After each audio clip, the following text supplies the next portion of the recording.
ক্রীড়াঙ্গনে বড় এক বিস্ফোরণ। বেলুচিস্তানে হামলার জেরে এবার চিরপ্রতিদ্বন্দ্বী ভারতের সাথে বিশ্বকাপ ম্যাচ বয়কটের ঘোষণা দিল পাকিস্তান ক্রিকেট বোর্ড। আরও থাকছে ডেস্ক রিপোর্টে।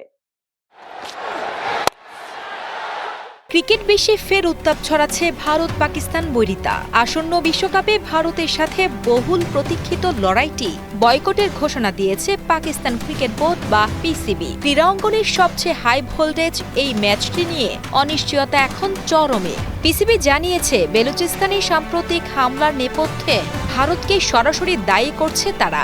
রাজনৈতিক অস্থিরতা ও নিরাপত্তার বিষয়টি সামনে রেখেই চিরপ্রতিদ্বন্দ্বীদের সাথে কোনো ধরনের ম্যাচ না খেলার এমন কঠোর সিদ্ধান্ত নিয়েছে পাকিস্তান।